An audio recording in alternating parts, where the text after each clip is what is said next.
live struggle legacy. It's a whole movement.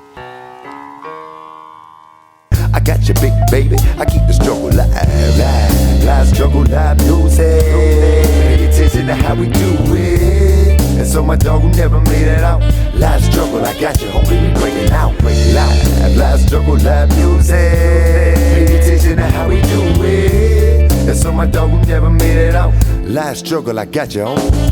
The things we do when we down on our luck, like a dolphin, anything to get fucked up. What you think? Now we out here trying to get locked up. Desperation brings desperate measures trying to. Okay. Gotta bring that. Okay. Hey everybody, it's your boy MP, Live Struggle Legacy, and welcome to the Live Struggle Legacy Podcast, Season 3. Now, real quick, if you haven't already done so, make sure you hit that subscribe button, that like button, that notification button, drop a comment. If you're listening on the streaming platform, make sure you hit that follow button, hit that notification button, leave us a review. And if you're looking to promote your business, holler at me because we're looking for sponsors. Okay, so this is the premiere of Season 3. I got a very special guest, Jimmy Juck, a.k.a. Striz, a.k.a. Strizzo. What's happening, brother? Hey, man, look, appreciate you having me, dog. Man, I appreciate you coming. It's been a long time coming. Yeah, I appreciate you coming, bro. Hey, look, man, I heard a lot of good things about what you got going on. So I was like, when we talked, I was like, bro, when I'm in town, I'm there. Just let me know when. Yeah. And I'm here. What we doing? Listen, no, it's a blessing. It's a blessing to have you on the show, bro. So, real quick, I'm gonna tell the audience a little bit about our history. Mm-hmm. And so we're going back 07, 06. No, even before that, because page 2 is 05. Yep. So page 2. Shout out to homie Randy. Shout out all the homies from page 2. Benny, what up? What's happening? All the homies, right? Yeah, man. So the OGs, right? We wild out over there for sure. So, and if you don't know page 2, that was a happening spot that really supported the hip hop community, and a lot of people that are making waves to this day cut their teeth at page 2, right? And so that's where Striz and I connected in the beginning, but Striz was making waves. Mr. Drip City right here. We're going to talk about that. We're going to get into that, but I just want to tell a story about how, I initially met Striz. He would be DJing the page 2 shows, showing us a lot of love. And then when I started doing my own shows, he was my go-to for when I was trying to bring bigger artists such as Blood Raw. Much respect. And so now this journey's been unreal, but I just want a little bit, before we dive into your journey, your history, your life struggle, a little bit of your perspective of what you remember from, if you remember, I was putting entertainment. So I remember, Wild Wednesday. Yes. Wild Wednesday. Yes. That was a staple of like what was going on at the time. Yes. And I remember he came up in there and he was like, I'm about to be doing these shows. And then a lot of people be talking, but he was like, yeah, I'm gonna holler at you about this car show, And you hollered at me. And we went over there, and I mean, you had the block shut down for that, you know what I mean? I remember it being shut down. I remember that was crazy, man, because, you're a white dude, you feel me? And he had just had it going. He had it going, bro. I was like, all right, cool. And, you was at home, bro. It wasn't like you was walking around looking over your shoulder.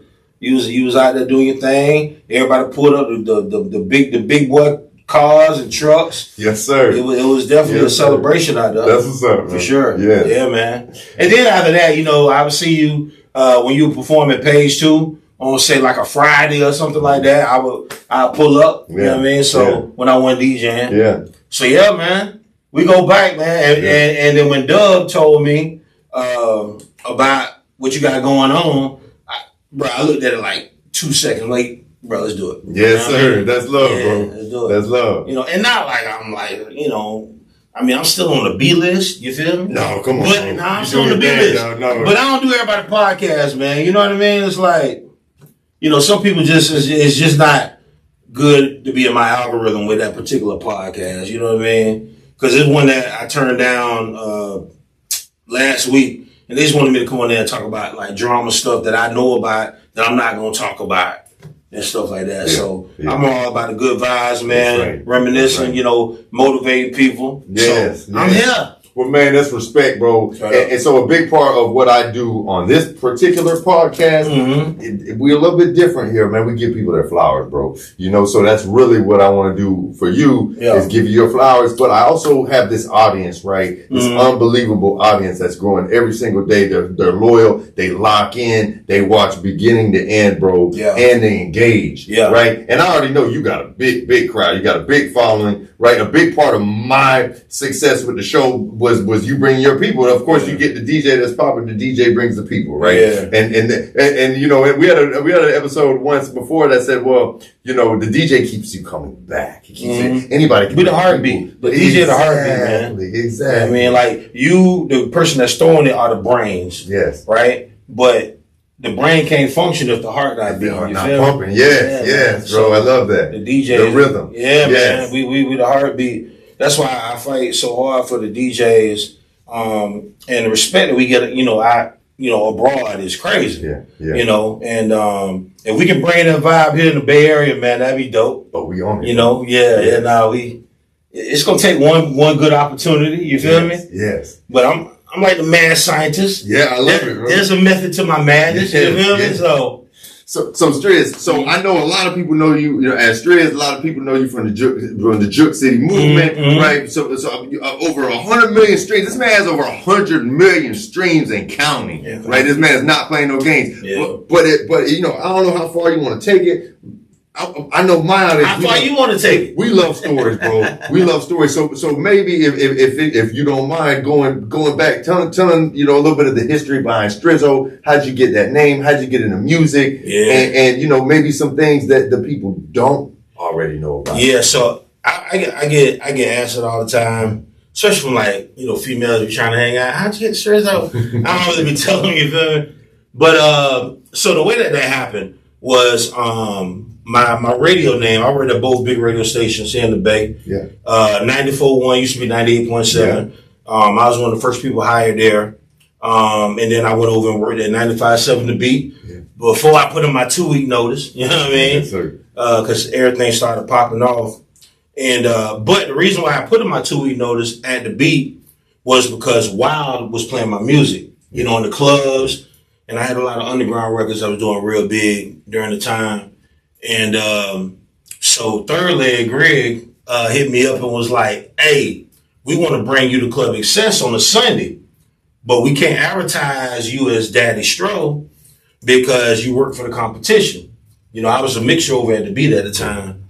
And if anybody remember, especially the listeners, I know you probably remember Excess on Sunday. Yes, sir. You know, we had the live, you know, broadcast and everything. So I was like, dang, what I'm gonna do? And at the time, this is exactly how it happened. Snoop Dogg had a blue vinyl. Jay-Z had a blue vinyl for the Izzo. H to the Izzo. Yes.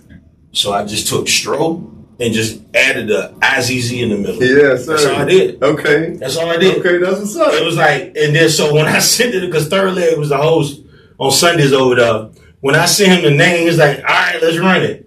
And so that's how Strizzo came about, man. It was a Club Excess Sunday night. Wild wanted me to perform.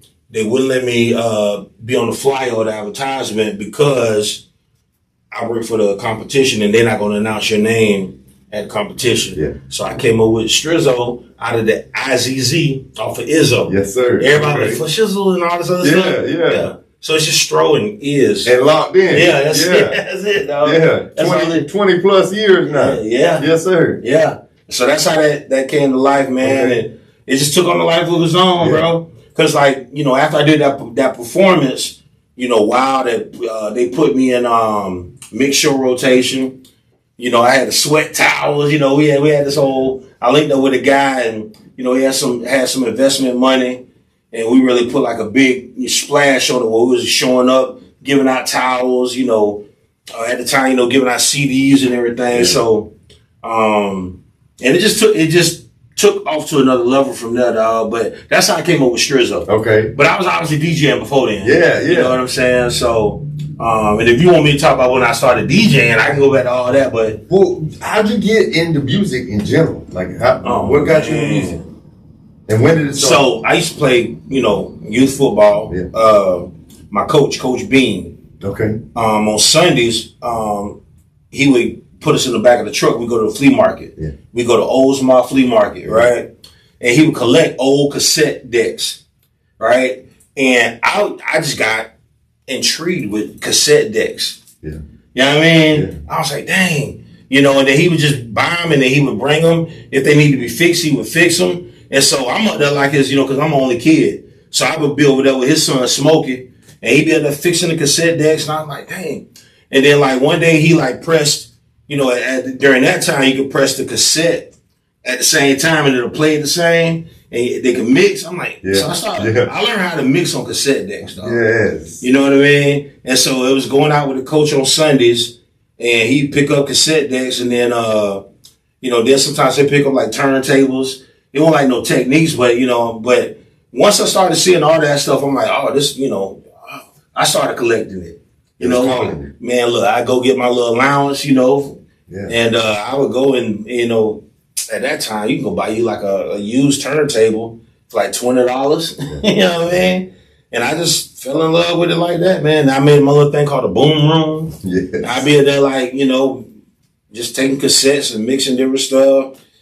And that's how I started, man. And then from there, you know, you start doing, you know, shout out to Mr. Feazell. He had a little bar on Greenwood. Okay. You know, you remember Greenwood. Yeah, hell yeah. And, so you're from Clearwater. Yeah. Okay, yeah. Yeah. Born and raised in Clearwater. You know, moved to Tampa. Yeah. Yeah, man. And I was like 14 and I would just start DJing in there, you know, during the day.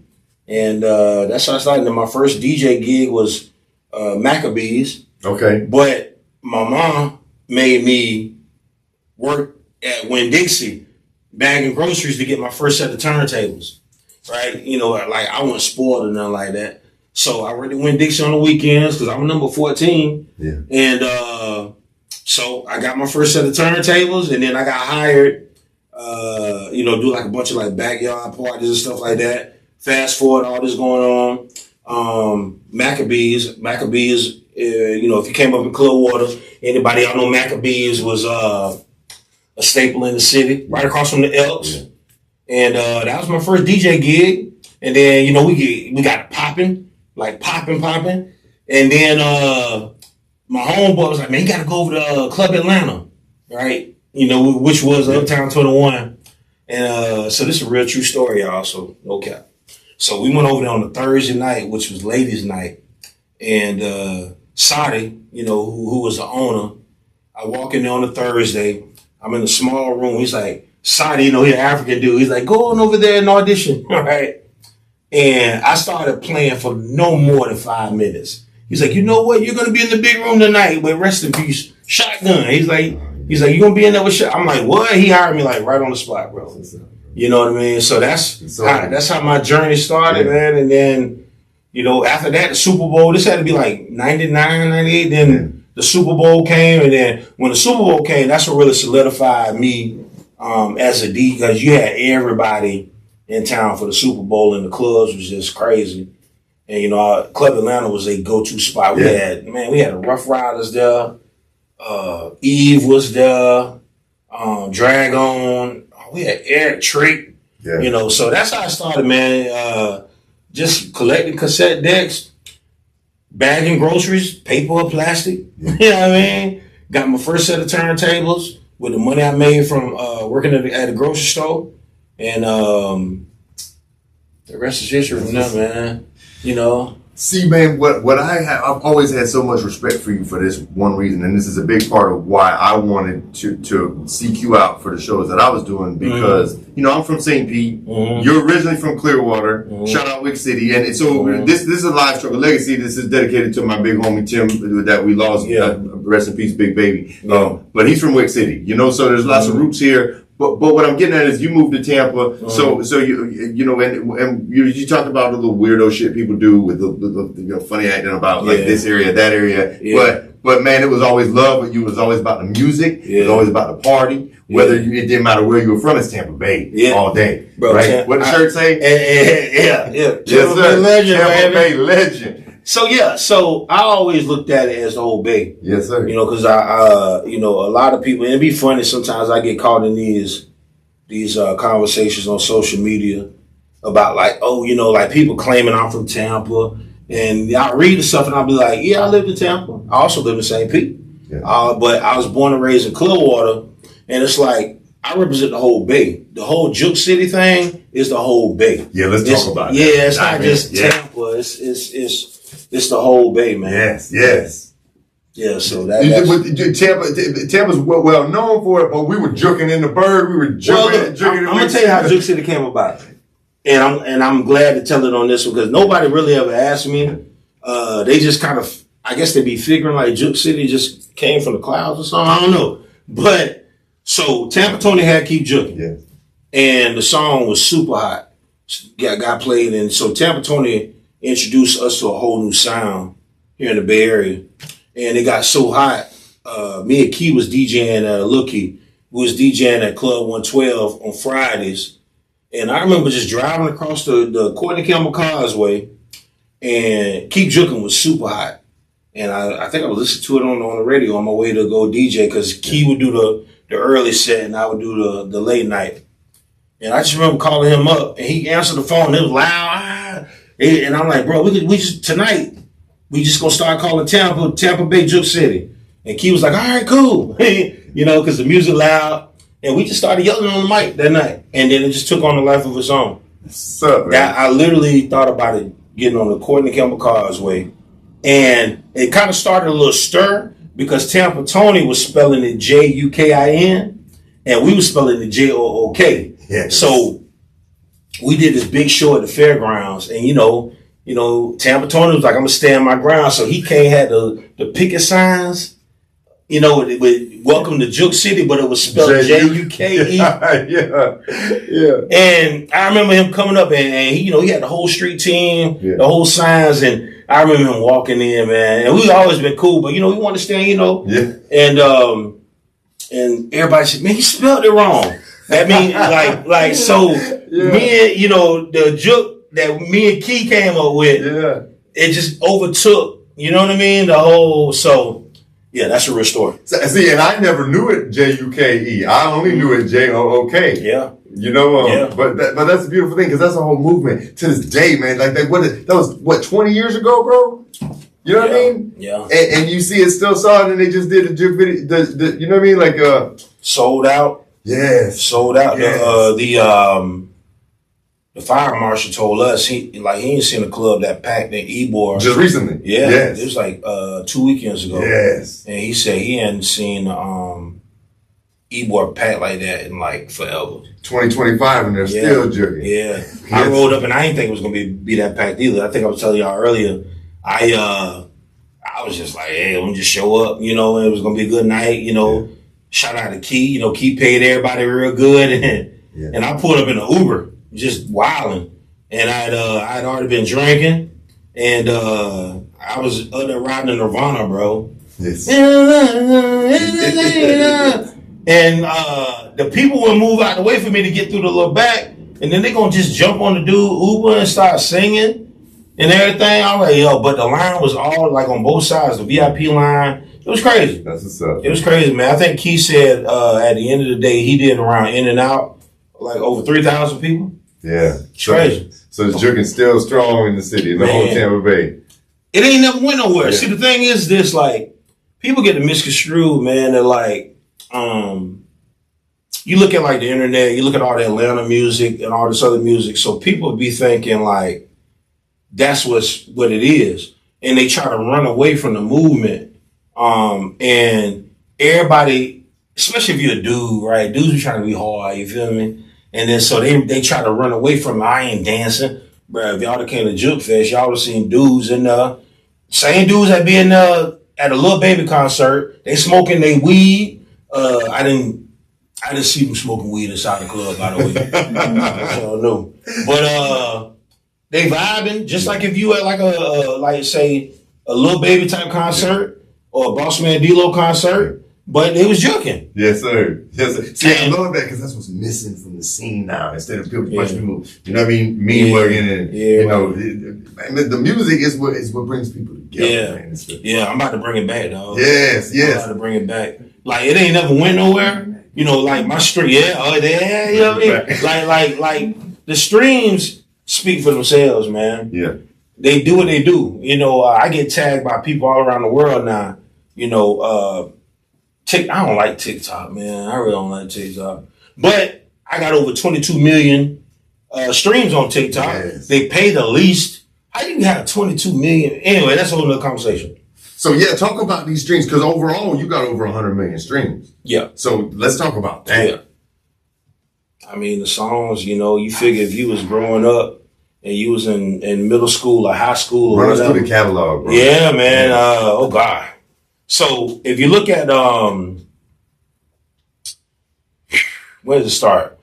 I know Angel. I'm pointing to the back of the camera, y'all, because Angel, my guy. Behind But- the scenes, this is shout out Angel. Yeah. This is the So first episode where I've been shut out. yeah. Hey, 3 seasons Hey. in.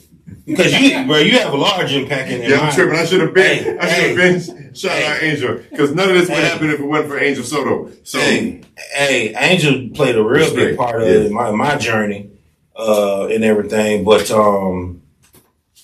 what point was I getting to? I'm getting to a point. we're talking about streams. We're The talking catalog. about Yes. the hits. Yeah. The So- catalog. Think about if you were in middle school, Yeah. high school, or whatever, and you ain't have no cell phone at that time. But now everybody got a cell phone. You get a 4-year-old with a cell phone, right? But so those people are older now. You know what I mean? They either graduated, they grown, got kids, and now they, you know what I mean? It's like, oh, well, this song used to like be what I used to jam out to or whatever. And so, yeah, and then you figure they move around, you know, they're in the military, you know, and then this person heard it, don't hit this algorithm, XYZ, blah, blah, blah, blah. And it just took off, man. I mean, and what a lot of people don't know is I had my hands on the Miss New Booty record Yes, with yes. Bubba. Bubba lived down here for a minute. You know, he lived down here for a minute. And he had a studio over there called Twice on Sunday. And we used to go over there and do work. And I remember Collie Park got down here and he needed some sounds, you know, and we was using the MPC 2000 at the time. So I brought my little MPC 2000 over there. And a lot of the sounds that you hear were sounds that I like actually gave him.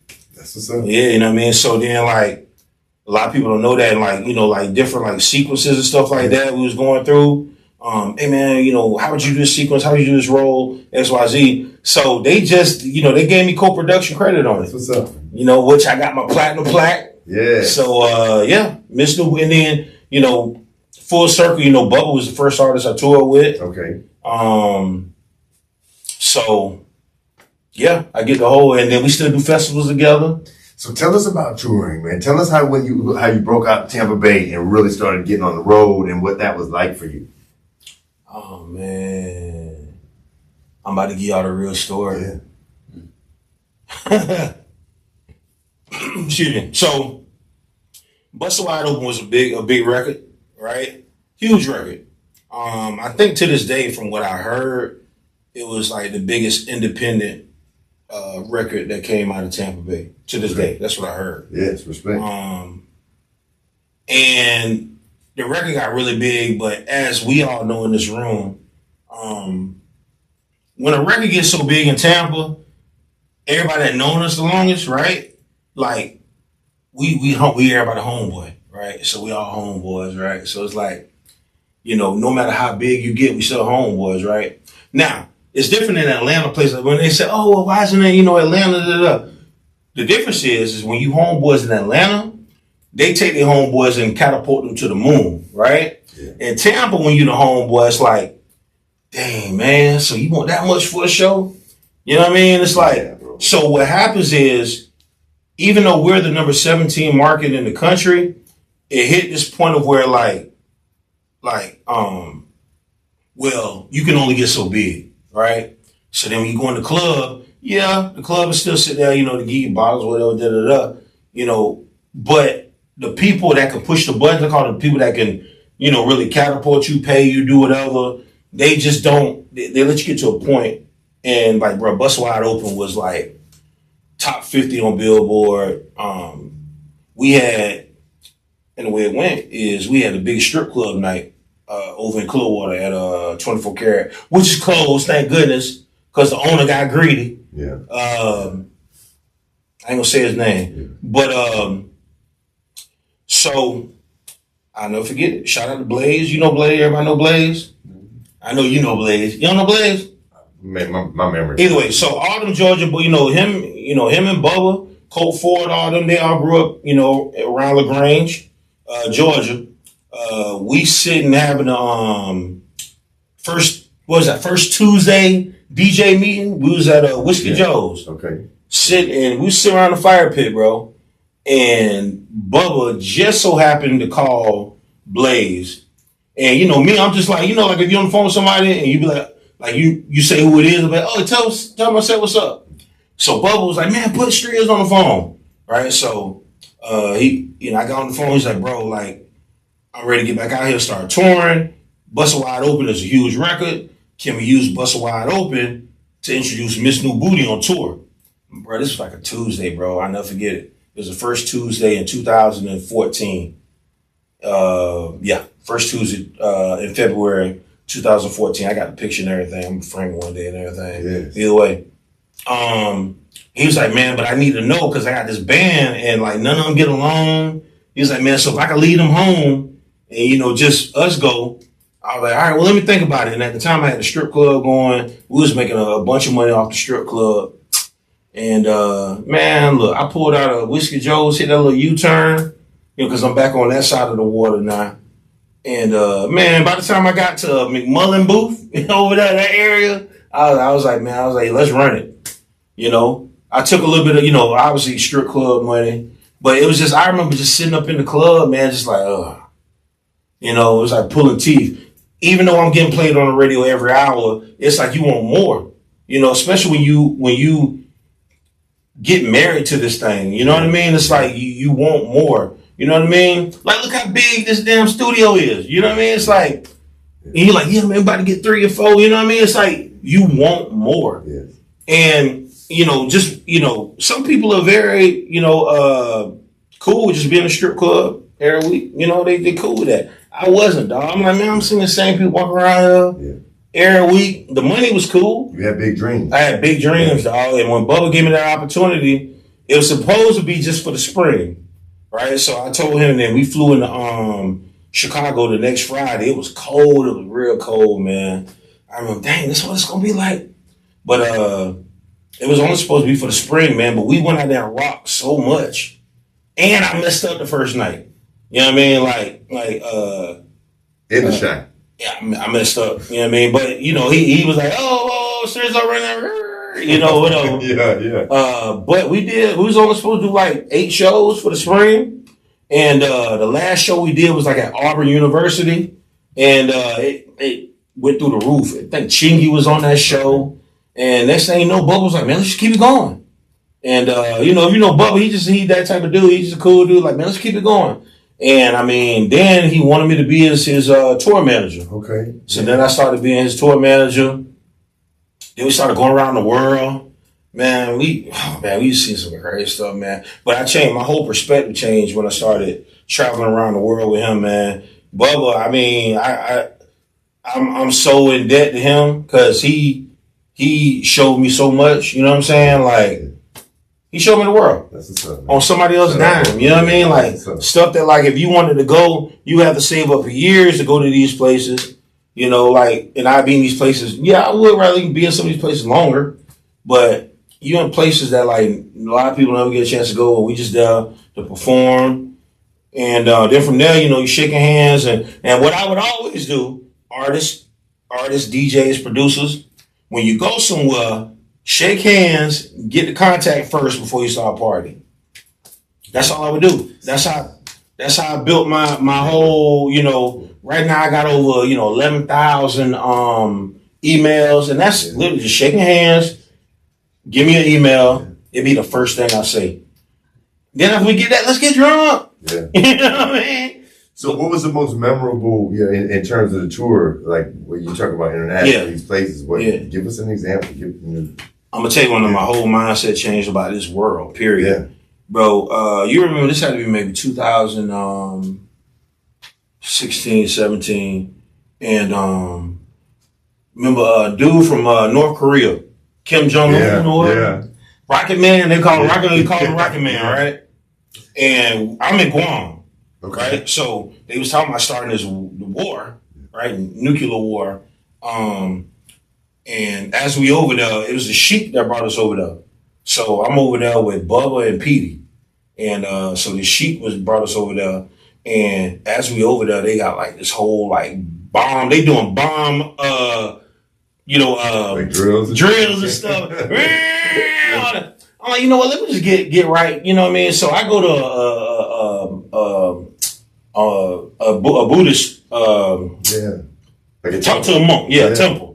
So I get in there and I sat down with this dude like 45 minutes, bro. And he told me so much stuff about just the world and everything. My whole perspective changed. I'm like, I'm on the whole other side of the world, and everybody thinking that, this war about to start. But I was at so much peace and I carried that peace with me, bro. Like I don't trip about none of these days, man. But that is the most enlightening because, he just the stuff like, life is really what we make it, bro. We all know, like, unless you got something going on up there, we know we doing dumb stuff, and everything. And I just remember sitting there, man, somebody showed me these flares going up, but they weren't flares, they were rockets. You know what I mean? They was testing them all night. Yeah. And that was the most like time where I was like, cause you don't know, right? It's that time like just say 2020, you just don't know what's really going on. Like, is one of these rockets gonna come over here and hit me while I'm over here?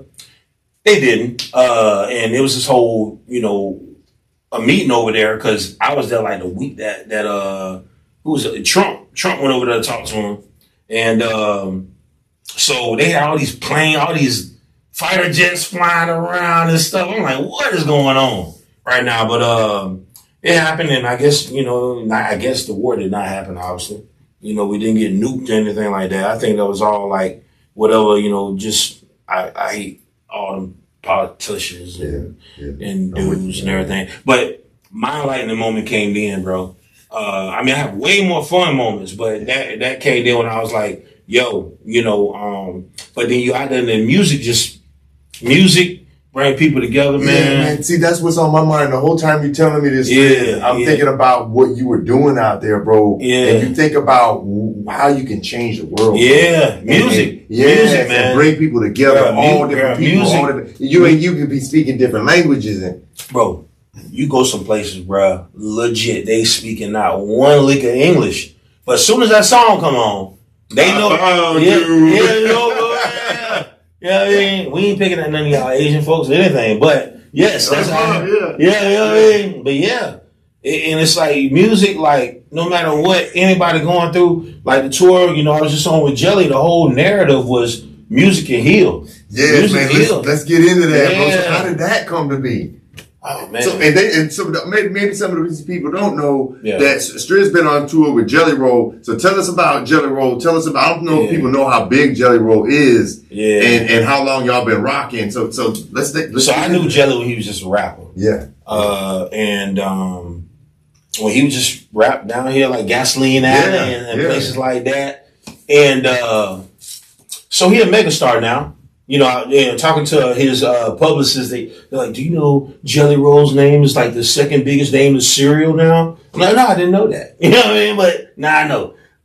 But now he got like, Secret Service type security. Yeah. He got, Live Nation, give him whatever he want. I mean, like me and the other two DJs, we had like our own bus and everything. But so he called up everybody that he rocked with and like, come on, y'all. And he the same dude. And you were on that roster. Yeah, and the first thing he said to me, because we just did all of Canada. So in March, we did the whole country of Canada, from west to east, every major city, every major arena. They was all sold out, 20, 30,000 people a night. Again, you would think that because of all the narrative going on in the news and the media that we was gonna get over there and get hated and stuff like that. We didn't hear about that at all. Yeah. We was worried about it though. You know, we like, damn, we can get over here. We ain't gonna be able to get no Tito's vodka and all that kind of stuff. But yeah, man, you know, so it's two sides to it, but it comes down to music.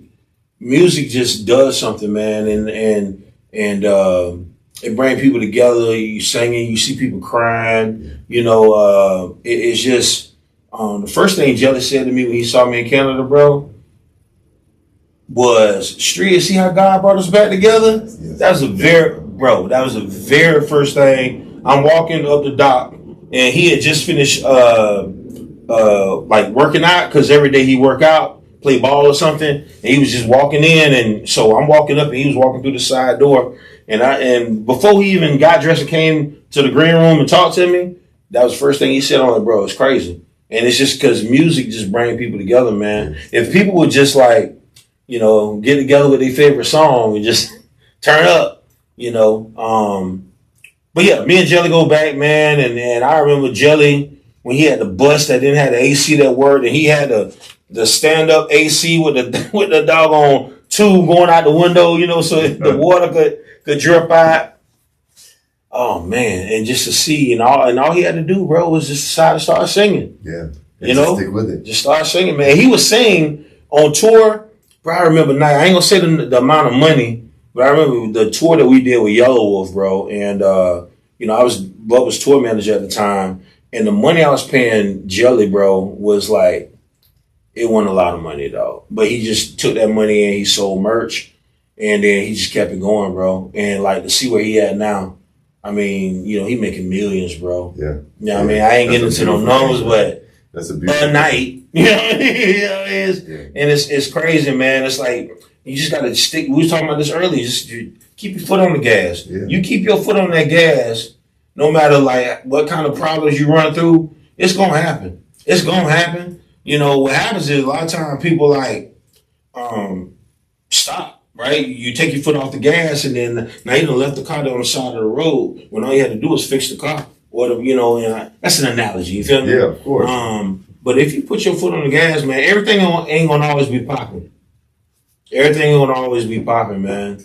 You know, that's one thing I realized, man. In this journey, it ain't gonna be popping. Like I be telling people, like especially this younger generation, like, oh, you popping? I'm 46 years old. You know what I mean? Doing your thing, though, Doing bro. my thing. Yeah. So, you know, obviously, you know, they don't look at me like I'm 46, but it's like, I'm like, look, man, you know, especially like my daughter's friends will come around me. I'm like, look, y'all friends with my daughter now. You know what I mean? Go on. Yeah. And it's just like, it's like, not the one, you know, social media, not to jump around, but social media is a gift and a curse. You know what I mean? Because it's like, you get all these, I call them rusty in the basements. They just sit there and they gonna scream at a wall.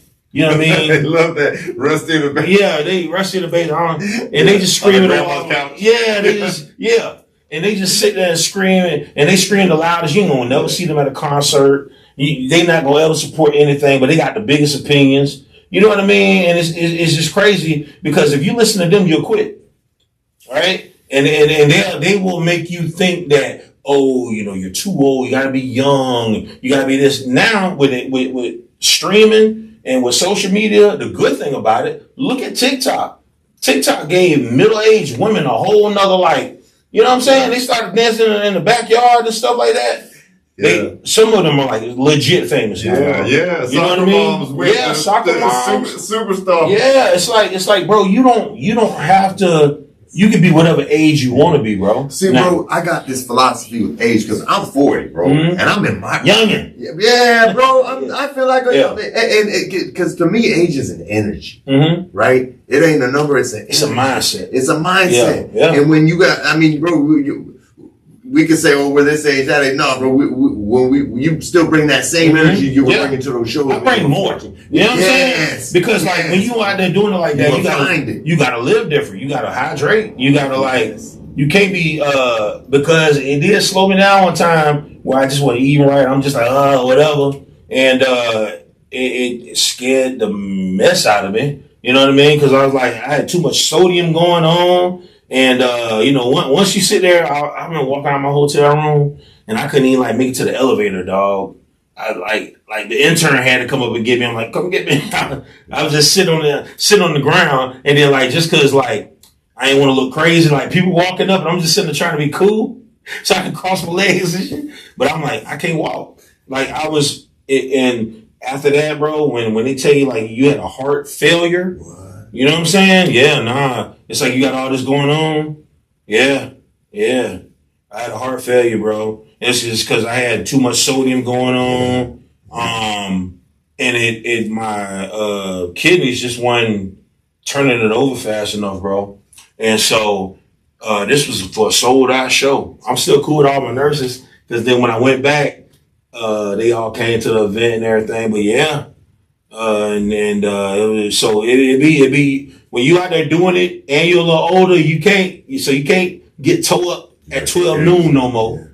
You just got to balance it out, man. You got to hydrate. You got to eat right, and that's one thing about Jelly's tour. Man, we had breakfast, lunch, dinner, but all healthy stuff. Yeah. It was all healthy stuff. I lost 6 pounds. I love that. In Canada in March. Yeah. It was all healthy stuff, man. It's like, but that's what you got to do like these days. Cause like we ain't in the 80s. We ain't up here about to do coke. I mean, we ain't doing that. You know what I mean? You'll die, especially these days. You know what I mean? Yeah. So if anybody think that y'all watching these rappers on YouTube and you think that you gonna do that every single day, you will die. Okay? Yeah, especially these days. Well, and sadly, we're losing people. Not everybody made it even as far as we did. Like homies and artists. Yeah. It's like if you gotta, if you get yourself what I call married to this, man, it's a lifestyle, man. It become a lifestyle. And then you'll realize once you start climbing up that the people that's really serious about it really, home in on that. Yes. You know what I mean? Yes. Like if you just there for the party, you'll see the ones that's just there for the party and they learn real quick. Especially you got bus call, at 4 a.m. Ain't nothing wrong with partying, bro. I party with the best of them. But I ain't about to sit up there and like start drinking at 11 a.m. like I used to do, And I got slowed down real quick on that. So it's about balance, man. But was it like a wake up call for you? Hell yeah! Man. It was like, they was like, what they told my kidneys was working at. I'm gonna tell you what really woke me up. So they had told me that they had to do a stress test on my heart, and if there was something plugged in my heart, they had to like do heart surgery. Yeah. So I'm like, oh my gosh, bro. When you hear that, and then they're like, okay, we gonna wheel you down. Mm-hmm. I'm like, oh my Lord, man, don't let my heart have no. When was this? Right? This last year. When you were on tour with? Yeah. Nah, no. So Jelly was this year in March. Okay. This last year, I'm on tour with Savannah Dexter, who I still tour with exclusively. Her, Bravo Gator. And it was a sold out show in Columbus. And I didn't make that show. Shout out to my dog Highlight, one of the arena rockers out there with Jelly right now. He took my place that night. And so I had to do a stress test, bro. And luckily my heart is good. I just wasn't living right. You just want to take care of your body. I wasn't taking care of my body. Yeah. Wasn't hydrating enough. And I remember like that was the first time I realized I was claustrophobic. I was like, they sit there and they're like, okay, and I'm just laying there, I got my eyes closed, I'm chilling. But so what they do? MRI or something like that? Yeah, this, the tube or whatever. Terrible. And I'm chilling, like my eyes closed. But then what they do to check to make sure your heart not plugged up or got anything stopping it up, they give you like adrenaline, right? It's like this blue adrenaline that go around your heart. It's like dye, right? Yeah, to make sure ain't nothing stopping it. And so I'm just chilling, man. They put that dye in you, bro, and you like literally like you ready to run out of the like track meet. You know what I mean? You ready to run out of the track meet. So it turned you up, like and then I opened my eyes, right, and the damn thing was right there. I'm like, get me out of the lace. I don't know. You got 7 minutes left. I was tripping. Damn, and I know that 7 minutes probably felt like forever. She's like, I'm gonna come put an ice cube in your mouth or whatever. But yeah, man, I ain't mean to jump to that, y'all. But Yeah. This is the story, man. This is the live struggle. Yeah, man. So if you want to do this thing, man, you gotta really home in. You gotta really home in and take advice from people that's out here doing it. I'm always a student. I can't stand when you get people that like don't want to learn nothing. I want to learn every day. Man. You might have something that you can tell me that I don't know nothing about, and I need to know that. So that's something I wanted to ask you too, because like I know you've schooled a lot of people, bro. You've been a pioneer. I know you've mentored a lot of people, some of the close homies. Yeah. Did you have any mentors, coaches along the way? Man, so Coach Bean, Okay. Coach Bean got me into like the collecting the turntables and cassette players, speakers. He taught me all about that. There's a guy named Johnny Robinson, who gave me my first shot at a place called the Galaxy in St. Pete. And he would do like a talent Sundays. Yeah. So I would go there and just perform every Sunday. Yeah. And then we got, became like a crowd favorite and everything. It was me and my dude named Andre Rutledge, who last I heard is in California. Okay. But we would go perform every Sunday. And then we got to the point where the Galaxy, the place was like, hey, y'all want to start doing your own parties and everything. So we did that. And then, but old Johnny Robinson, man, rest in peace. He was the one that gave my first opportunity. And then from there, I remember he would invite me and Dre to come to this thing. I remember I met Dwight Gooden. And at that time, Dwight Gooden was like, like the dude. So it's like you meet Dwight Gooden at an event, at a black tie event, I used to ride my bike by his house, bro. He lived in the Pink Street, jump for the bird, bro. Yeah. South St. Pete. Yeah, right Gary there. Sheffield, Yeah. was like this was his cousin, right? Yeah, yeah. He had a house, the big house. big houses, right back there, yep. Yeah, I remember one day riding over there, we went by his house and like this mansion, and then you used to see him like on these posters and stuff, and that was when he was like, the top pitcher and everything. So shout out to Johnny Robinson, man. He definitely had me shaking hands with a lot of people when I was in high school. And so those two people. And then from there, you just meet everybody, man. I remember, Uncle Luke. Yeah. You know what I mean? Uncle Luke, man, he dropped a dime on me one time in Gainesville. He wouldn't let nobody around him. And but we opened up for him. I remember what he said? He said something about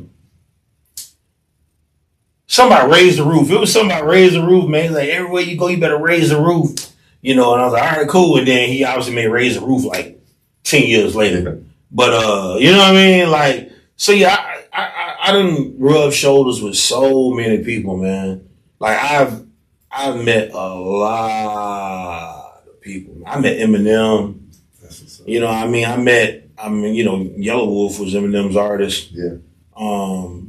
I remember one night in Colorado, I'm hanging out with CeeLo Green. Yeah. I got cool with Gil Goody. Yeah. We out there in the limo. We just, we getting super high and everything. And we go and we decided not to go to the after party because they didn't want to let the dog on limo drive in. Like, what you want this dude to do? Like sit in the car? It's snowing outside, bro. That's cool though. So they were with the driver. They were like, no, the driver can't go. See, that's the kind of people I fuck with. We got to the door, man. It was me, Bubba, Gip, CeeLo, a dude named Primetime. You know Primetime? I remember that name. From Sarasota. Yeah, okay. So he live in Colorado now. Okay. And he was up there. So whenever I go into towns and I know somebody like from here that lived there, I'm gonna hit them up. Come hang out. We all hanging out. And yeah, man, we was in a car, man. We had did a show at this one spot, and then the after party was at this club, and we get there, they didn't want to let the driver in, man. It was like, man, no, we did. We just were out. So that's just that story for some reason is very specific. I was at a party one night in a place called Ketchum, Idaho. Zuckerberg walked in there. It's like a real rich town. Yeah. Facebook Zuckerberg. Yeah, okay. He walked in there. He had like people like that little hoodie. He be wearing hoodies all the time. Dude had a hoodie. He wasn't on his head, but he had like some little gray hoodie. Yeah. I was like, damn. So I done been around a lot of people, man. You meet a lot of people out here, man. You know, a lot of people. So we talked about your accolades and your highlights, man. But I know it wasn't sweet for this whole journey. So tell us about maybe a low point where maybe you almost threw in the towel, but you kept pushing. Can you think of something like that? So I ain't never thought about throwing in the towel. Yeah, that's what. Yeah, just because like it was two things. I remember. So in high school, I was an all-star athlete. Yeah. But a lot of people don't know, in '96, I almost made it to the Olympics. Okay. I was a hurdler. Okay. Yeah, I was a hurdler, and I made it to the Olympic trials. And so that's where you got your discipline. From athletics. Man. I was a hurdler. I was a sprint hurdler. And so, you know, I had all kind of offers and everything. And but I ain't, like, when I started getting, like, I remember what made me change my mind. Southern Illinois, the Salukis invited me on a college visit, and it was cold, bro. It was super cold. And at the time, I was going to play wide receiver and run track. So they told me I got to practice like twice a day and all this other stuff. And it was real cold. I remember, like, I don't want to do this. I just want to, like, go to radio, you know, go to school for radio. I remember coming in, you know, as a full ride. And SPC, I remember going to my mama, and I was like, Mama, I was like, can I stay home and, like, you know, go to school here and, you know, work on my radio stuff? And she looked at me, she was like, you know what? I'm going to let you do it, but you better be successful. And she told me that, bro. And so it was that. And so I just got married to this thing, bro. Yeah. I got married to it, bro. Like, I was like, right? The same way that somebody decide when they graduate, they're going to be a doctor or a lawyer. That's the way I looked at this music thing. Commitment. You made that commitment, yes. I was like, I'm going to either be in the radio game, I'm going to be a super dope DJ, a producer. I started like rapping a little bit, you know what I mean? And that's just because I had to. You know, it's like songs that like, you ain't going to pay nobody to like, you know, get on this record. You know what I mean? And because then, you know, once you get hot, now people they want to just jump on the stuff. But at the time, I'm like, I'm going to rap it myself. Yeah. And I remember my DJ homeboys man. You know, my DJ homeboys had more confidence. Shout out to Baby Sam, DJ Baby Sam. I was scared to play my own music in the club. And Baby Sam was like, man, you need to play this. You know, he's Jamaican, so he's like, you need to play this. And he started playing it. It just took off, man. So I was married to it. But what motivated me, so I never thought about quitting per se, but what gave me real motivation, I ain't going to say his name, but it was a club host that told me, this had to be like maybe 2004, maybe 2004, 2005. He was like, Stro, because all my good friends, you know, they call me Stro. Yeah. Right? And I remember saying, Stro, your music ain't gonna never make it past Florida state lines. You know what I mean? I said, oh. At that time, you know what I mean? And I was like, all right. So now when I get like my Spotify thing and it shows like you getting played in all these different countries and you're on all these different playlists, I think about that. That was really the motivation. It's like the pew, pew, pew, middle finger, you know, because all the people, and to this day, bro, I know it. There's a lot of people that they are upset that I'm still like out here being great. They hate it. You know what I mean? And I'm just great because I'm cool. Yeah. You know, you don't gotta like when people mess up at, they try to do too much. They get around people and just try to do too much. You know what I mean? Like you ain't gotta do too much, man. Just chill. Yeah. Just chill, man. And that's it. So yeah, I never thought about like quitting, but I just got really motivated. And I was like, I can't let my mama down because I'm the only kid. Yeah, I was like, you know what I mean? So it's like, this what I gotta do. You know, so I committed to it like, you know, like being a doctor or a lawyer or an astronaut, anything of where you commit something for life or an actor, you know, taking it to entertainment. I committed to it, bro. Yeah. So, yeah, everything ain't been sweet, man. I've been in different situations, different markets. Oh, gosh, I've seen some wild stuff, bro. I'm quite sure you can get... I've seen a lot of wild stuff, man, out there. I met a lot of, you know, just different scenarios to where if you just say the scenario to like just somebody talking, they'll be like, what? I'm like, yeah, man, some crazy stuff be going on out there, man. You know, especially with all this going on in the music industry. I've been to like a lot of parties and seen some stuff, man. Like Diddy type shit. Yeah, Diddy. Yeah, I was gonna say it. You said it. Yeah, I'll say it. Yeah, I've been on like yacht parties and stuff, and to be fair, and this is why I know why I say the gift and the curse with the internet. Just because you was at a party or you was on a boat, that don't mean you was doing a Diddy party. I mean, I done been to Diddy party in Miami. I done been on a yacht party, right? Man, my dad been to a Diddy party, bro. You feel me? And like it wasn't what I mean, he wasn't at the after party. Right. You know what I mean? A Diddy party is like you show up at like 8 or 9, and that's like your warm up to go to the club. Yeah. You leaving there and going to South Beach to a club. Yeah.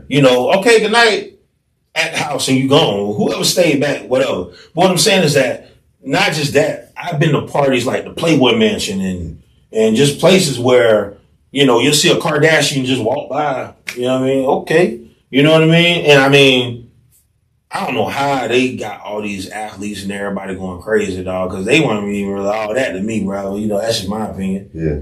Maybe because I had so many years in a strip club. Yeah, Exactly. I don't know. And Tampa got It's like, yeah. Yes. Yeah. So when Tampa would corrupt baseball players and football players. They don't know what to do when they come down here, man. Right. You see them canceling shows and games. Bucks, Like, keep Shiloh Sanders out the strip club, man. Okay? All right? We did good with Baker. You know what I mean? Baker, let's, okay? But yeah, man, so you see a lot out there, man. Like a lot of stuff that you just like, bro, like the people, I ran into like people, man. This stuff I really can't. I'm not gonna put out on the podcast. I'll tell you like off camera and stuff, but just stuff you run into like different people, like in cargo elevators. Just it be crazy stuff, man. Shit. Yeah. Yeah. It just be, but to them that's just some normal shit. Yeah. You know what I'm saying? So when I'm hearing a lot of this stuff about the whole Diddy thing going on, I'm like, that's really normal to a lot of people. Well, you know what it is. This shit been going on, but he rubbed some people the wrong way that had the ability. Some rock people. Yeah. It was about the liquor deal. Yeah. You know what I mean? Yeah. It was about that money. Yeah. You ain't gonna tell us you get out of this partnership. Yeah. We'll show you, buddy. So that money. So okay, what kept you, like, what was your motivation? Like, I mean, I know you made the commitment, you made the promise to your mom, but like in those moments when you don't feel good, when you're tired, when you feel beat down, like what is your motivation, bro? What really keeps you pushing? Man, you know what? I ain't gonna lie to you, man. This ain't cliche neither. It's dopamine, right? Yeah. So I get the most hype when I'm about to go do something. Yeah. All right. So when I'm about to go like go do something, I get like this. I can't sleep. Like, okay, if I know I'm flying to this day, bro, if I know I'm flying to like somewhere to do something, I'm up. I be still sitting up, man. Okay, I'm gonna go to bed at like 11. Wake up if I got like an early flight. I'm gonna wake up at 4. I be sitting there at like 3 o'clock watching YouTube. So dopamine is a real thing, dog. Yeah. You get like excited about something, bro, and it just. So yeah, I still get that to this day, man. I get that excitement, that natural adrenaline. Yeah, it's just a natural adrenaline, that natural high. Yeah. It that passion for it. Yeah, man. Like that's a real thing, bro. Like like when you see like these athletes that struggle to retire or stuff like that, that'd be a real thing, man. Like passion for something, when you're really passionate about something, it's different. Yeah, it's different. Where it's not just like it's a hobby. When it's like you are married to this thing, bro. Marriage. Yeah. You know what I mean? Like till death. Yeah. Us. Yeah. Like, fall in, it's just same thing. I always get a scenario, like if you decide to get with a girl that already got a kid, right? That's a package deal. That's right. That's right. When it's probably still I'm single. You know what I mean? Because, it's like... That's a big commitment. It's a big commitment, man. Like, but at least you keep it real and you're not playing games with people. Yeah, right? nah, man. I don't play no games, man, And I used to, try to be like, okay, well, I'm going to holler at somebody outside the music industry, to get myself balanced. That don't know work. No, I understand. They think, oh, you want to have, popcorn night? And, I'm, ready to write a song. Yeah. Yeah. So, it's hard, man. You got to find somebody that, accept what you do, and stuff like that. I It's just hard as an artist. oh yeah, because they don't understand. I ain't had that luck yet. Yeah, and the jealousy and the weird shit, like, yeah, bro, that's a hard thing, man, and it hurts if you do find somebody that you think you could rock with, but then they can't get over the fact that you're gonna be around other women all the time. Doesn't mean you're a cheater, doesn't mean you're doing this, but you're gonna be around them. Oh, I got a real. I ain't gonna put that on the podcast. I got a real funny story about that, dog. Man, you should put it out there on the podcast, bro. All right, all right. I ain't gonna say no name. Yeah, man, we ain't gotta say no names. All right, so we would always go to Arizona, me and Bubba. There was a cheerleader that cheered for the Phoenix Suns, right? And she would come to the shows every time, but she would bring her dude. Right, her dude would be the one taking the pictures. My ex at the time would always be like, "Who's that girl?" Because she was bad. I'm like, "Well, this such and such. Her dude is the one taking the pictures." No, it's not. I'm like, "Okay, who else taking them?" Right? So she wouldn't believe me for nothing, bro. And every time I would go to Arizona or anywhere around there, she'd be asking me about this girl, right? And I go, "Why you asking me about this girl all the time?" So. Come to find out, the reason why the dude never want to get in the picture, so he an actor. He act on what's that? He like one of them zombies. Okay. Yeah. He like one of them zombies, and then one of them zombie. The one big show there. Yeah, one of the TV shows, right? So I don't watch TV either. Hey, so it just so happened to be where I flew her up on one of our days off. And I swear you can't make this up. This is a real story. And that's why I ain't saying no names. But we in Denver, flew my girl up to come to the show. She just so happened to book the wrong flight home, right? She's like, I booked the wrong flight home from the show. She booked it like the night of the show. So me, I'm gonna like, well, let me reschedule your flight, right? She's like, nah, it costs this much. I'm like, I don't care. I'm on tour. I'm making a little bit of money. She will let me do it. Okay, cool. Boom. All right, well, go on then. You know what I mean? So she didn't come to the show. She dipped. Show happens. Next morning, I'm in Denver, and the girl, the cheerleader, happened to be like, hey, me and my dude are out here in Denver for a casting call. So all of us on the tour, we would have breakfast together. So I'm like, okay, come over here and have breakfast with us. So I'm on Snapchat doing a panorama, and my ex saw the girl in the panorama. She's like, "That's why you didn't beg me to stay." I did beg you to stay. You wouldn't let me change it. And she's like, "Yo, you didn't really like press the issue." I'm like, "I'm gonna ask you like 3 times. After 3, that's it." Yeah. And she's like, "That's not her brother. That's like, no, that's not her dude. That's her brother, right?" I'm like, "That's not her brother, right?" But she was adamant on that, right? So that was like the thing that drove us to break up, right? So then I get back home off the tour, and then I'm just sitting there, and I had already broke up with her at this point, so we broke up. The girl gonna post on her Facebook, the dude proposed to her like at the Grand Canyon, right? And was holding her stomach, right? Like pregnant, and he proposed to her. And I'm talking about the level of pettiness that came out of me at that point. Because I saved every picture and I sent it right to my ex. I'm like, I told you. And she only had 2 words to tell me at that time. You could probably guess what those was.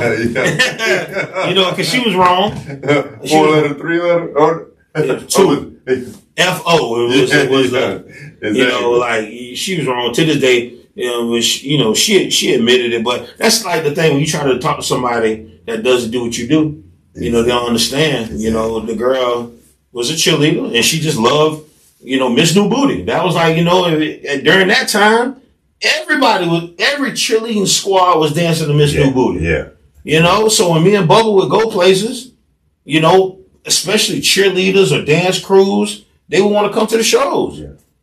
Anybody that like music and like to dance. Yeah, and it's simple as that. That's all the way. It wasn't no crazy stuff, man. There's always be. What do you say about when the artist, you gotta chill, what do you say, you gotta. You're doing too much. You're doing too much. The music already doing it for you, bro. You ain't gotta do too much, bro. You just gotta just show up, man. You can always tell the ones that's new. Yeah. They get in there, be loud, they running all around the place. They, drinking all the liquor fast. You know what I mean? You can tell them ones. They stand up on the couch all extra. So you dropped a lot of jewels on here, Stroke. So it's crazy because I'm like, damn, I hope I ain't rambling. No. The people want to. This is how the people want to get to know you. Okay, You know what I mean? Like a part of you that they might not see when you're in the back DJing, and you know what I mean? Like so this is what we're here for. Good. Right? I'm good. I'm gonna say because we'd be like, you were great, bro. I love it. And so like on that note. You dropped a lot of jewels. Like what advice do you have for maybe those younger people that need to learn how to chill, or maybe anybody out there that's thinking about really doing this shit or anything. It doesn't have to be music. Yeah. Like what word? Share, give us some more jewels, bro. Like give us some remarks from. I'll say this: you got to stop. If you do this, first and foremost, you got to stop comparing yourself to somebody that's like already like went platinum or something, right? Like you gotta, that's one. And then once you stop doing that, you gotta stop comparing yourself to other people on the internet, right? Everybody's journey is different. Once I stopped looking at what everybody else was doing, that's when I started to thrive. Cause we all got our own lane, bro. If we was all popping, you know what I mean? Like that'd be boring. Yeah. It's like, it'd be a perfect world if everybody's popping at the same time. Not to be cliche, but going back to when Jelly said at the awards last year, it's something like, poetic about being a 39-year-old new artist of the year. Yeah. Because the narrative was we ain't supposed to be that old or, whatever. It's supposed to be over for us. Yeah, over. Yeah. Okay. People still be like, nah. So do your own thing, man. Like don't feel like, and you see it so much, man. Like, especially like people try to run away from, like, say, the Tampa sound, right? Tampa got Tampa has a juke sound, and Tampa has a real deep, like, hip hop sound, right? Yes. Right? You got real hip hop, Shock G, you know what I'm saying? Dolce, you know what I mean? People that got that type of vibe, you got the juke vibe. Then you got the element of people that just for some reason, they really want to try to get the street records out there, right? But it's like, ain't no street record of a pop, right? So you got to understand your market, right? If you want to do Atlanta stuff, man, look, I would tell you to invest because everything is an investment. It's a time investment. You should probably go to Atlanta, right? Because even though the DJ is going to sit here and play, the DJ's job is to play hot music, right? Or a song that they think going to be hot. And us as DJs, we kind of know what's going to be hot. You know what I mean? Like, we'll be like, DJ. Yeah, this going to be hot. But then if you just bring me a street record that's brand new, I'd say the best thing to do, go to strip club first, right? Yeah. But you got to understand the market. You got to understand your market. No matter where you at, watching this podcast, you got to understand your market. If you live in the market, don't try to fight against what's going on. That might not even be your style, but okay, go ahead and kind of work within that frame, and then once you blow up, you can do whatever you want to do. You know what I mean? But you got to understand your market, and then don't compare yourself to other people, man. Like, oh man, I was hanging out the other day with this chick, she a new artist, and she was sitting there comparing herself, who's never put out a record, to like Sabrina Carpenter. I'm like, come on, man. Like, what are you doing? Know what I mean? Like, you comparing yourself to somebody that's multi-platinum. It's like, that's your problem right there, because you're so busy watching that person that's already doing that. Oh, well, Sabrina Carpenter was on this stage. You got to perform in front of 5 people before you do 50,000. Bro, to this day, I will go and DJ. Say if I'm pulling up one of my homeboys or something, one of my DJ friends, and they got like maybe 10 people in there, and I say I'm gonna go in there and DJ. I'm gonna still go DJ, and I'm gonna DJ the same way that I DJ in front of 30,000. You know what I mean? Right. Same thing. Yeah. Same thing. You rock and you rock. You're in your lane. Right. Yeah. You know what I mean? I'm not going, I got to do all this extra stuff. You know what I mean? I'm going, if you're a DJ, you're a DJ. And you know what I hear from all of that you just said, bro? And that's to stay true to who you are and be authentic. Yeah, be authentic. With what you're doing. Do your thing, man. Do your thing. Don't compare yourself. Just do your thing. Yeah. Do your thing. And yeah, I mean, like I take nuggets. You know what I mean? Like I look at that, I'm like, yo, that hat dope. You might see me wear a hat like that at a show. You know what I mean? Like I take like little things, you know, like just little nuggets, and be like, okay, I'm gonna implement that in like something. Shout out my homeboy Moose and the Bird who made the hat. He's been on the show. One of the designers I had come on the show.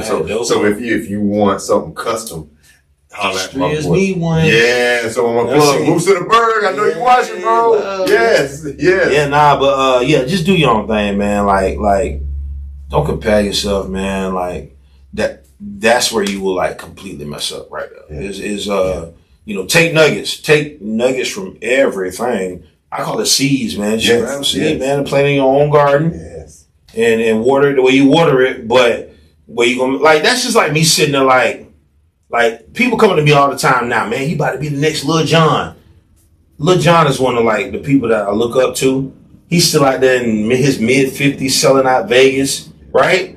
But at the end of the day, I'm not up there like, what Lil Jon doing? What Lil Jon doing? You worried about what Stro doing? Yeah, what I'm doing. Because that means when I'm doing what I'm doing, now that's the reason why you coming up telling me I'm about to be the next Lil Jon.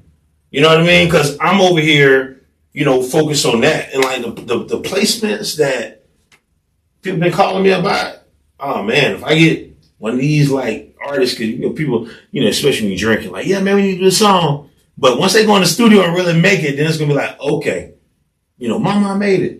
You know, I just said that a few times. You know what I mean? I love that. Yeah, Mama made it, but I know she loves that too. Yeah, man. Yeah, you know, she a big activist in the community. That's what's up. So yeah, it's all. But yeah, artists, DJs, producers, just do your own thing, man. Stop trying to like don't watch YouTube of like the Migos and then like go and try to emulate like that. Yeah. You know what I mean? If you're gonna do it, put your own twist to it. Exactly. You know what I mean? Own it. It's just, I was sitting there with somebody. You know what I do? You know, not to get off the park here. When somebody make juke music, right? I was just talking to somebody about this last night. You don't gotta scream juke in the whole song. That kind of defeats the purpose, don't it? If you already had to keep juking, Tony already did that. You're already juking, right? It's like you're already juking. You ain't gotta say juke, juke, juke, juke. They already juking. If you notice, I ain't said juke in not one of my songs. Yeah. Because you're juking, right? What's understood doesn't have to be explained. You're already juking. You ain't gotta go juke, juke, juke, juke, juke, juke, juke. You ain't gotta do that. Yeah. Okay, so any artists that want to do juke music, just do it, man. You ain't gotta scream juke because they already juking. If the beat doing what it do, you know what I mean? And Tampa Tony say keep juking a million times, don't keep juking. He's the keep juking guy. Yeah, exactly. You know what I'm saying? He already did that for you, so you can keep juking. Yeah, exactly. You ain't gotta do that, man. I promise. So, you know what I mean? Like, I just talked to somebody because every time I'm around, man, we made a juke song. Yeah. Cool, let me hear it. Yeah. And then I'm like, man, I love the song. The song was rocking, bro. I'm like, but y'all change that juke, juke, juke, juke. You gotta take that out of it, dog. I don't like that. So that's just my little pet peeve. Yeah, no, I'm with you, bro. Yeah. That's me, Ram. But that's solid advice, bro. Because don't make yourself see. Then it becomes, you know, it's like. It's like you're doing too much. Well, you know what's the term I'm trying to look for? There's a term people say where like if you stay in people's face too much. Yeah, you know what I mean? Yeah, I know like, what words you're looking for. Yeah, I can't think of it right now, but yeah. But you like you got to make it. You shouldn't have to say it. Right. It's like if you're doing country music, you shouldn't have to say country. Exactly. You know what I'm saying? Unless you're doing like a dance or you calling out a certain thing to let people know. This is for that type of dance or line dance. Yes. You can say country girls or something like that. But if you say country all the time in every song, man, it's like, okay, you trying to prove that you country? You know what I mean? You know, you're not. You ain't gonna hear Jeezy say like hood, you know, every record. You know what I mean? It's just, you know.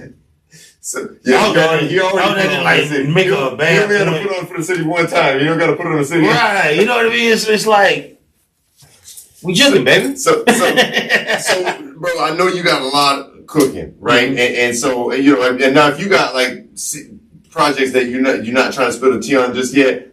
I respect it, but bro, you got this audience right here. Yeah. Right? You got a lot of supporters right here. Yeah. You got your people that's been rocking with you that are watching this show just for you. You Yeah. got people that might not even know about you and Yeah. want to know more, right? Yeah. So man, tell them what you got going on, bro. Tell us, yeah, man. So my catalog, my whole catalog is out and streaming. Yeah. I think I sent you like a lot of, you know. So I finally, COVID was a gift and a curse for a lot of people. A lot of my close people, came up during COVID. Once we looked at like what we could get done, because everybody was like, "What the hell's going on?" But I was just sitting there thinking, like, during that time I'm home, I put my whole catalog out, bro. Right? I started putting out my catalog. Before that, I wasn't thinking about putting out my catalog, right? So now my whole catalog is out. I own all my masters, except for Busted Wide Open, who's still owned by E1, who we did a single deal with. But that's just a gift that keep on giving. But I put out my whole catalog, man. So I just recently put out a song with Incredible. Yes. So I think you already know this, but in case the crowd don't know about DJ Incredible, he's an awesome producer. Yes. He's an awesome producer. Too. And so he came to the Juke Fest and he saw the reaction. He's like, bro, we need to do some music. Right? And a lot of people do that. A lot of people come to me and be like, oh, we need to do some music or whatever. But he started sending me some beats, bro. And he sent me a beat and I was like, bro, we need to put that out. Like, we need to put that out. But then after he did that, he kept sending me stuff, bro. I'm like, oh. And I locked in a placement. I ain't gonna say the artist's name because he won a Grammy before. Okay. But we got a placement locked in. And this me, I just got back from doing these tour dates that I did over the weekend, this past weekend. And I flew into Orlando and I'm driving back, to the city. And I'm listening to this beat and I just so happened to send it to this artist. And the artist will never hit me right back. Know what I mean? Like, especially people that like, sold a lot of records, hit me right back. He's like, bro, what are you doing? And I'm like, bro, I'm going to do something. Yeah. And he told me how he wanted to format it. So I hit up Incredible, because usually when he'll send me something, I just have to add like a little spice to it. But this one, I just had to write to it. Yeah. Write to it. And, but he's a super dope producer. The record we just put out called Where You From, he produced the meter to beat. I went in there and spiced it up, bass line, obviously did all the vocals. That came out last week. It's doing really good on all streaming platforms. Yes. It done already jumped to like the top 20 on my Apple. What's the name of that joint? It's called Where You From. Where You From? Yeah. Okay, man, y'all check that out, right? Yeah. So how do they search it on Strizzo and Incredible with a K. With a K. Not a C. Incredible. So that just came out, but when I think about it, that was probably my idea. But everything just seemed to be timeless. And in my catalog, because these songs just keep on moving, man. Like, Up Down, keep doing this thing. Obviously, Busted Wide Open, keep doing this thing. Miss New Booty, being that, I got all my credits for that now. That's great. That's. When they called me about that, I was not expecting that. Yeah, that's a beautiful thing. Man, oh yeah, and shoot, man. Oh, I don't know how I be forgetting this. Y'all do know I do remixes. Okay. Right? So I got official remixes. Y'all can go Apple Music. They got a little remix thing on there. I got 3 that I got the license for. And if anybody want to know how to do it or whatever, I could DJ. The biggest thing that DJs are scared of is submitting a remix and it going through like a copyright. Getting sued or something. Yeah. What you got to understand is that labels are not making money off of CDs anymore, right? So you figure you ain't selling 500,000 CDs to Best Buy at $6 a piece anymore, right? How do they make up that money? By licensing, right?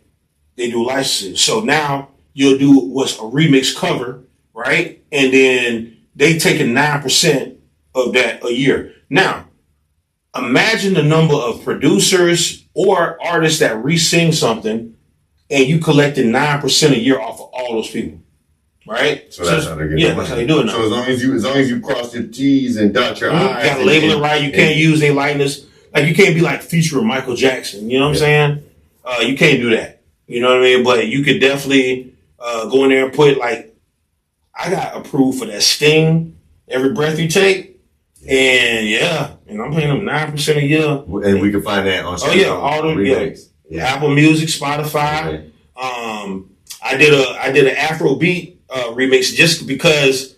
I gotta check that out. Oh yeah, Yeah. I met Black Coffee, and I started listening to the Rapture. I don't know if even when y'all heard the Rapture. So that's a rhythm. You know how like reggae songs got the rhythm. Yeah. So it's a rhythm that all the like DJs use over there with Afro beats. Yeah. And so he's like, yeah, man, da da da. All right, cool. So I did a remix of that, and I put who vocals? I put on Kendrick Lamar vocals, Teddy Swims vocals. I'm like, this ain't nowhere in the world it's gonna get approved.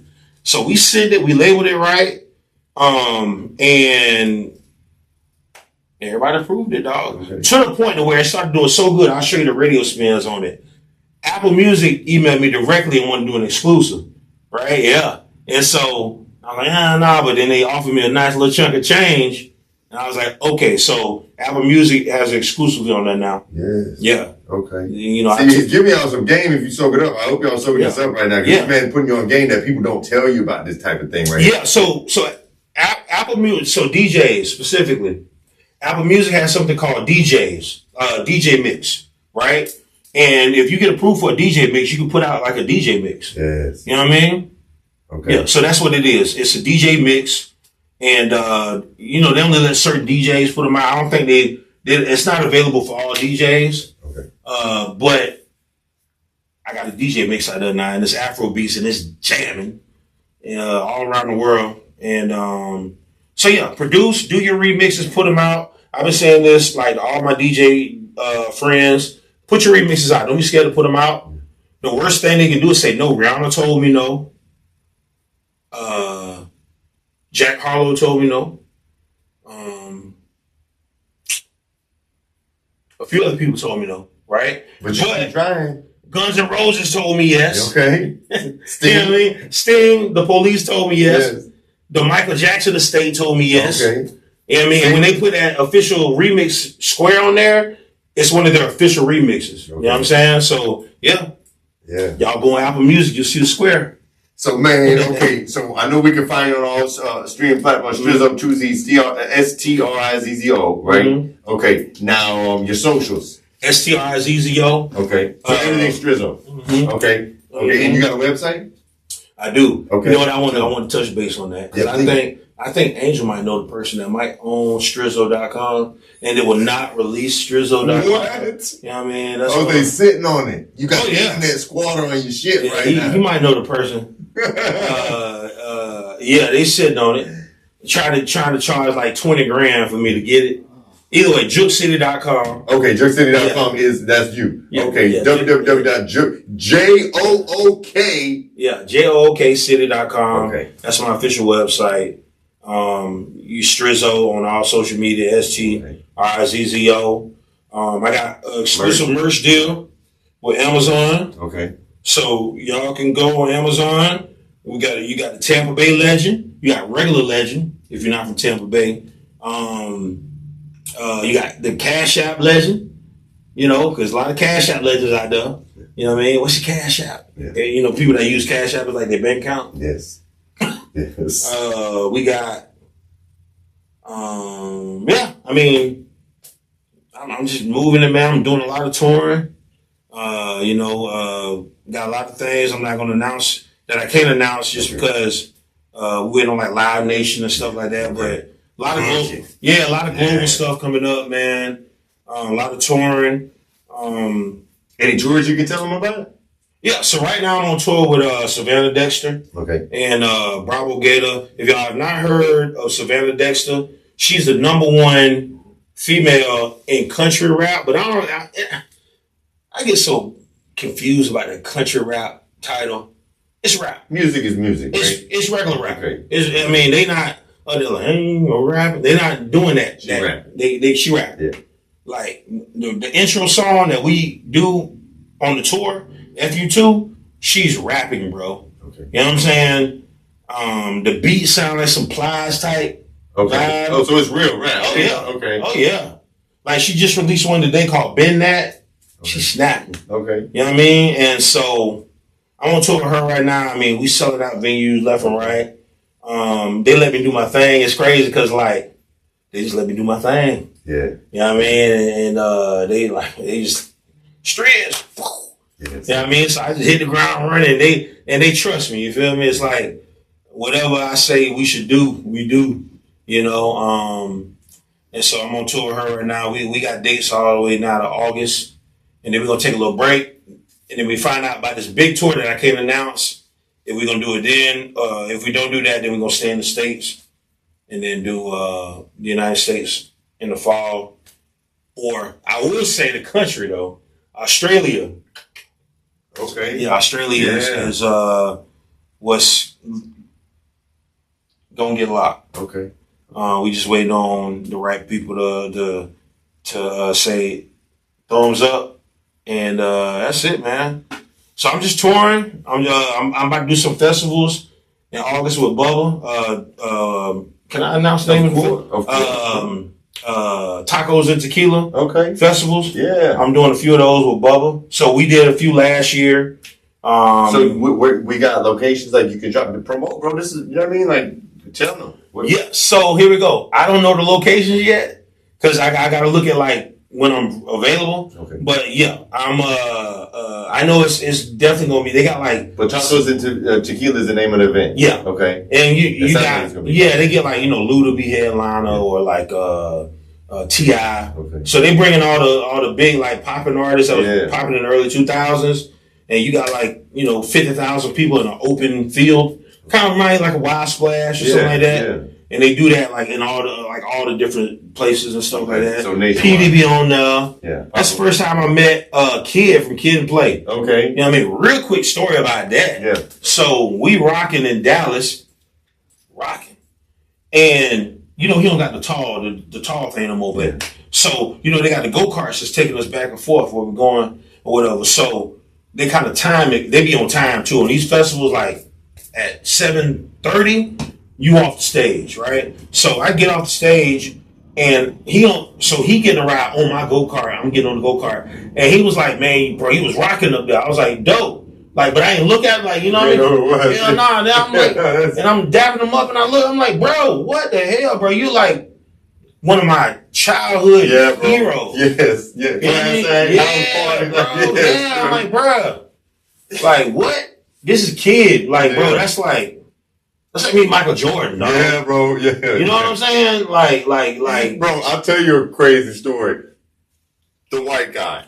Bro, I used to go, one thing about my mom, she used to let me get any haircut I want. And I would go to these salons with my mom, and I would tell them I want a haircut. Like your boy, and they'd look at me like, well, yes, bro. I would want, and they would do their best to, you know what I mean, spike it and then try to make it flat at the top, bro. What if we had mousse or something like mousse? Yeah, I would put like mousse in it, and they would try to make it flat on the top, bro. I mean, it wouldn't look nothing like it, but I wanted, what I wanted to. You had like a Bobby Brown kind of high top. Yeah. Yes, sir. Bobby Brown mixed like Vanilla Ice kind of like thing going on. Man, with the MC Hammer lines. Hey, what? Yes, okay. Sir. Man, don't let me pull out my dog on every little step haircut. Yes. Oh man, them were the days. But yeah, so not to get off topic. Yeah, no, but, man, I meant it. No. I'm saying I did it. But yeah, so we doing those festivals, and I met Kid, and that was like the highlight. Okay. I was like, man, you ain't never like you don't just be like, I'm gonna meet Kid. So yeah, I'm doing festivals. Okay, I got one little story. What people you gotta always respect people space. Yeah. And you can't get offended. I was on a flight with Jill Scott. Okay. Right? Yeah. So I'm on a flight with Jill Scott, and I gotta upgrade to first class. And, Delta, you got like points, you can get like upgrade. So I'm in the first class, I'm sitting right there. And, she's sitting right across from me. She was super cool the whole time. We flying, and it was a short flight from Atlanta to Nashville. I still go to Nashville a lot and rub shoulders out there. So I'm in, we land in Nashville, first class, you get off the plane. I'm like, I'm about to get a picture, right? So I waited, we walking. We get down to the belt. And I'm like, hey, can I get a picture with you? She's like, no, I'm on vacation. I was like, respect. Yeah. You didn't even get mad at her. Yeah, I did. And I tweeted and she was, like, thank you, yeah. That's my Jill Scott story. She's still like the best, one of the best soul singers ever. Amazing, bro. Yeah. But yeah, that's that story. But anyway, that's the festival thing. Not to ramble too much. No, you're good. But, I just want to make sure that you get your rocks off, bro. That you man. Tell them what you got cooking. I got my whole catalog is out there on all streaming. You can get it except for that exclusive on Apple Music with the Afrobeat DJ mix. But yeah, my whole catalog on all the streaming. We just dropped the new stuff. I got a big placement I can't announce yet. That's coming. Our homeboy Dub, I got a dope record about to drop with Shout out him. Chris Cage. Hey man, and real quick, bro. Yeah. Incredible, man. I've been trying to get you on the show, bro. We showed you a lot of love, bro, because you deserve it. You deserve your flowers. So come on the show, bro. I want to give you flowers on the show. I've been trying to get Incredible on the show. Let me tell you about me. God, so I'm at that point like now I'm just enjoying like life. Yes. I ramble a lot, right? I'm with Incredible last night. I know he was ready to leave. Right? I know he was ready to leave. I got him in this doggone bar and I'm talking his head off, bro. And he out there with his backpack on. He ready to go and just... So Incredible. Dog. And Dub, our homeboy Dub. Yes, sir. Chris Cage. Yes, shout out Chris Cage. Tell him. Ask him who gave him the name Chris Cage. Okay. He told me that. He said it on the show. That's right. He said it on the show, yes. Yes. Because he loved Nick Cage. Exactly. Chris Cage, bro. Got like a little zinger to it. Yeah, but you got to go back and watch that joint because he okay. He gives you a flowers. Yeah, man. Because, we homeboys, right? Yeah. So we'll call each other and we will literally get on the phone and call each other a wild name. Just off the cuff wild name when we get on the phone, like Frank the Frog or something. You know what I mean? Like, just to do it. Yeah. You know what I mean? Like, we'll just say dumb stuff like that. And then, we do that. So you can be grown and still do that kind of stuff. Of course, Yeah, bro. We wouldn't have it any other way. Yeah. So yeah, that's it, man. A lot of stuff on the cooker, man. I'm just getting started. So for all you young bucks that think I'm about to disappear, that ain't happening. And I give it to all the older DJs, man. Lil Jon, Tiesto, all those guys, man. They in Vegas killing it right now still. And I'm like waiting for them to like stop killing it so I can go kill it. You know Yes, sir. Yes, sir. But but you in your lane, bro. Oh yeah. You stand in. You stand in your authenticity. Facts. You know what I mean? Thanks. I ain't even like. I'm not even worried about that, bro. It's so motivating, bro. When you go out there and you see them just rocking it, bro, running up and down the thing, and but then like you see Lil Jon meditating and stuff. It's crazy. I love that. Have y'all heard Lil Jon meditation CD? No, not CD. Put us on because I'm about to go check it out. Oh, what? I need to check it out. Well, Lil Jon got a whole meditation thing going on right now. Something. Y'all, he put out look, Angel looking it up right. And it's the wildest thing, dog. Like when you see him, bro, he'll be at like say a festival. Yeah. Right before he get on stage, he like up there like legit. See that? Yeah. You know what I'm saying? Like all that, and then get turn down for what, bro? So what he did, he put out a whole meditation project too, but he's talking like, take a deep breath. But he's serious with it. Real serious. Yeah. Imagine Lil Jon. I'm happy. Yeah. I'm healthy. Man, I rock with that though, bro. Yeah, same. But that's what Same. I want. You know what I mean? I keep all this with me at all times. Oh yeah, no, I'm a meditator. I meditate. Hey, anybody too. Meditation is powerful. The day might not go how you like wanted to go, but if you like meditate the day out, it might not, but it's gonna go pretty close. Yeah. You know what I mean? You can't help if like Rusty, cut you off on your traffic or something.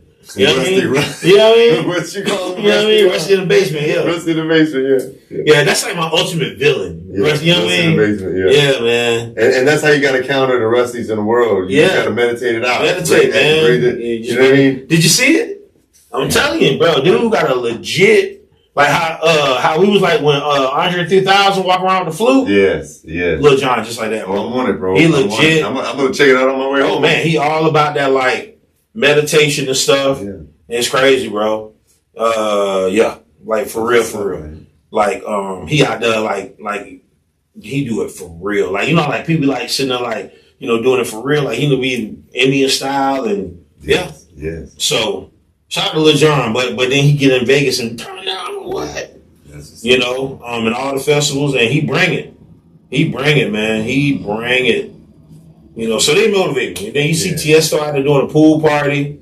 He killing it. So that's my motivation right now. Like I see a lot of these guys, so anybody, last thought, by the way, unless you have another thought. No, but last thought is if you a DJ, same as being an entertainer, rapper, whatever, don't think you too old. Because the DJs that are killing it right now, David Guetta, they are in their almost 60, killing it. Getting $1 million to stand at an EDC stage and play a pre-recorded set. Straight up. Yeah. I love it, bro. Yes. So it ain't never too late. It ain't never too old. Unless you say so. We live in this era right here, man. We all got these phones and people can get on their phone and figure out whatever they want. They can bring whatever you want to bring to reality. You have that ability now, especially with AI, man. You can do so much stuff, man. I took like this little little crash course with Chat GPT. Oh my God. Do you know what you can do on that stuff, bro? It's amazing. Yeah. It's amazing. You got to talk to it like it's a person. You know what I'm I saying? ain't gonna lie, I do counseling. Yeah, right. You literally, you feel me? You talk to it like it's a person, and then it'll start talking back. It'll know like when you upset. I'm sorry to upset you. Okay, no problem. You know what I'm saying? His legs right quick. Yeah, it's wild, bro. So, yeah. But yeah, man, you could be whatever you want to be these days, man. Real talk. Boy, I think that's a beautiful way to end the show, bro. Yeah. To remind people, because that's what this podcast is about, man. Yeah. It's never too late. Never. Give your gifts to the world. Give them to the world Before it's too late. I'm telling you, man, you better give it to them. Yes, sir. Because we never know, man. You just never know. You just never know out here, man. Especially these days. Yeah. There's some crazy stuff going on out here, man. Now is all we got. Yeah. And so we can't take it for granted. Right If now, we got right now, that's the present. That's the gift. And surround yourself with just good energy. Yes. It's very unlikely that anything bad will happen to you if you're around the right energies. Right. If you're, I want to definitely touch base on this. If you're a young athlete or a young rapper, when you make it and you get to the bag, don't feel like you got to go back to the old places and be in that. And they getting people out there are jealous, they envious, they will kill you. You know what I mean? I remember one time, I went back to like an old place I used to hang out at, and I'm just like, the way they're looking at me, I'm like, bro, they're not looking at me like, oh, like that when they say, oh, we see you, and they like, we see you like in a good way. It's like, it's like, oh yeah, we see you. I'm like, I'm out. Yeah. So you ain't got nothing to prove to nobody. When they say they see you, they do see you. Right now, the internet, they see you, bro. I know that they see me. And I'm running around Tampa, and I'm somewhere in the mall. I see it. I know because I make sure that and somebody said something slick. That's all right though. Somebody said like out of sight, out of mind. What you mean, bro? I know you can't like. What you mean out of sight, out of mind? I'm always in sight. You know what I mean? Yeah. And all the people that was hating on Angel thing that I put on my page, that we was all sharing, y'all need to chill out with that. My dog just made it from his experience. Ain't that right? You made it from your experience? Yeah. He made it from his experience, and y'all got on there and went to tripping. Like, listen to the hating. You know what I mean? And I'm not about to be going back and forth on the internet. Hating don't get you paid. It don't get you closer to your dreams. Nothing. So... Yeah, they was up there like, it got to the point where it like became like, Yeah. like they didn't even know you made it. Yeah. It's like it got that big. Because they're like, not everybody like, bro, like, and the people that like really want, that's it, just like the Rusty in the Basements, the ones that like really think that they need to like be talked about, they ain't did nothing. Yeah. Yeah. They be like on their block thinking they doing something. Man, y'all gonna sit down somewhere. For real, man. Get back in the basement, Rusty. Yeah, man. So, hey, I just, hey, look, I'm happy you brought me on here, man. Man, I'm so happy Thank you you for the came. conversation. I know I rambled a lot. But you shared some jewels, bro. You didn't ramble. You shared a lot of jewels. Okay. You told some beautiful stories. I appreciate it, man. So I appreciate you. Did I answer everything? Absolutely, Okay, cool. absolutely. Yeah. It was a blessing to have you on the show, bro. You really blessed the stage. I appreciate you sharing your story, your journey, Yeah. right? And look, if y'all don't know, I mean, you already do know. This is a true Tampa Bay legend right here, man. Jimmy Jook. Appreciate it, man. Hey, Jimmy is my drinking name. Okay, Huh? okay. No, that's really my drinking name. You know, like when you be out with your homeboy. Yeah. So my real name start with a J, Okay. and then you know when you're drinking, and you know they just Jimmy. It's like it's just one nice motherfucker Jimmy.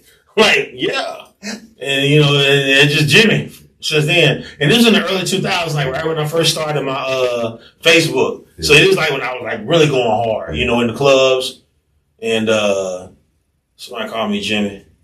You know, Jimmy that's that Jimmy Jook, man. Yes, sir. That's Jook, Yes, you know, sir. Jimmy Jook. And oh yeah, and the last thing, this is really the last thing. DJs, man, I'm your ally. I'm here with you, man. Like, don't feel like we're in competition. You know, like when people, some DJ is like somebody that we all know try to like, you know, like get all mad at me because I shared a mixtape with some remixes that all the Tampa DJs did. I'm like, I'm not getting paid for this, bro. Yeah. You know what I mean? And then I shared it with these dudes from Miami. The Miami dudes is the one that took it, put it up. I'm like, man, I ain't put that up, you know? And then I'm like, well, okay, cool. Then what you need to do if you want to claim it, then you get on the damn thing and put your name in there. Like, your name ain't even popping up. Get your paperwork straight. Yeah, man. Which that ain't hard. Yeah. But then you realize ain't nobody like getting paid off of that. It's, you know, it's just like, you know, culturally Tampa, us for the slow down music, us for the remixes, we known for that. Yeah. And so when I'm out sharing that, and then they get mad at me because I'm sharing our culture, come on, fellas, y'all need to cut that out, man. Cut the hate. Yeah, cut it out, man. Show love. But I'm here, man. When I ain't on the road, I'm here. You know what I mean? So it's www.jookcity.com. Yeah. Hey, so now you don't even have to put the www. Okay, jookcity.com. JookCity.com. JOOK. For the merch, TBLegend.com. Okay. You know, TV Legend. We got it in black with the yellow. We got the black with the white. We got navy blue with the white, navy blue with the yellow. Like if you're a Michigan fan, we got all kind of different things, man. Shout out to my rep over at Amazon that handles all the creators and stuff like that. So you know that was a blessing how that happened. That's it, man. Tampa Bay, man. We just getting started. There's so much stuff I could really talk about that I'm not going to, but it's a lot of stuff on the cooker, man. Well, we might need to spell some tea on another episode, bro, because you know the audience love. Yeah. They love. New episode. I done ramble. They're like this guy here. No, we love it. We love it. That's why we're here. I just want to make sure everybody knows where to find your music. Yeah. So make sure you go to all Strizzo. streaming platforms. Strizzo. If you want that exclusive Afrobeat mix, make sure you go to Apple Music. Strizzo. Right? www. JookCity.com. TBLegend.com. Tampa. What's the other one? Tampa Bay Legend. Okay. So just TB right here. TBLegend.com. And that's it. And whoever got Strizzo.com and keep the price tag on it. Come on, Bob. I got a feeling I know who it is, but sorry, I ain't gonna say that. You know what I mean? But whatever. Man, I appreciate you coming on the show, brother. It is. When I tell him it's my dog, bro, Strizzo.com, I swear, like, I be wanting to, like, I wish I had the original session so I could change it. Yeah. You know, JookCity.com, I can't because I don't got the session no more. You know, me. Juke City Fire, though. That you know, somebody ain't trying to yeah. spot that on you. Right. When they came, because I nailed that down years ago. Yeah, sir. You know, but yeah, somebody got Strizzo.com, and there's somebody from Tampa. Why else would you want to have Strizzo.com? You know what I mean? And you're not getting 20 grand. That's what they want for it? Yeah, That's so crazy, like, it'd be bro. like, do you want to buy? You know how to say, do you want to buy this domain? Yeah. Right, yeah. and then it'd be like, and then it hit you with the price tag. They keep looking because they might be sleeping, not renew it, and then it's. Well, I be always on it. Every time I pop on it, they got it on auto renew. Yeah. Darn it. Listen, bro, I can't thank you enough for coming on the show. This has been a legendary episode from the true Tampa Bay legend. Thank you for having me, dog. So thank you so much, bro. Appreciate you, bro. It's love, bro. Make sure y'all check it out. Strizzo on all streaming platforms. Yeah. JokeCity.com, Yeah. TampaBayLegends.com, Yeah. TVLegend.com, right? Yeah, man. And one last shout out to Angel at Benton. Man, love, bro. He's the first guy that put my vinyl in a store. Period. On consignment. I